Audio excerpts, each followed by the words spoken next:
And YouTube star MrBeast, whose real name is Jimmy Donaldson, is in talks, in fact, to raise funding for a holding company that oversees his businesses, including Feastables and Lunchly. The potential investment round could value his company at a staggering $5 billion. In fact, last year, his businesses generated over $400 million in revenue. Meanwhile, Donaldson admitted to losing tens of millions on his Amazon Prime reality show Beast Games, despite it being Amazon's most watched unscripted series. The company has committed over $250 million for 2 additional seasons. And Instagram is reportedly considering launching Reels as a separate app, taking advantage of TikTok's uncertain future in the US. Now, Meta previously attempted a similar move with its Lasso app in 2018, but it failed to gain traction.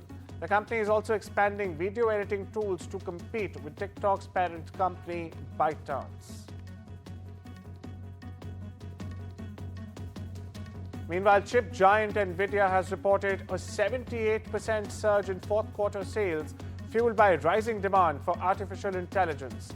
The company's annual revenue climbed 114% to $130.5 billion. For the upcoming quarter, the company expects revenues of around $43 billion, surpassing Wall Street estimates.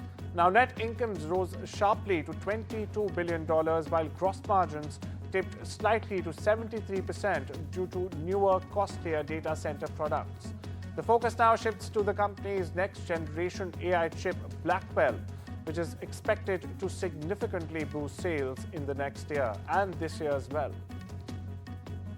Amazon's new Alexa assistant with generative AI, Amazon introduced Alexa Plus, its first major AI upgrade for the voice assistant since 2014, more than 10 years. The service, free for Prime members and $19.99 for others, can store preferences, make reservations, and even connect with Amazon devices like Ring. Alexa Plus aims to compete with Apple and Google's AI-driven assistants. Amazon shares rose 1.7% following this announcement. Meanwhile, Canada is going to charge Google for enforcing online news payments law. The Canadian regulator CRTC will levy a fee on Google to cover costs of implementing the Online News Act. Now, the law passed last year requires tech giants to pay news publishers for content.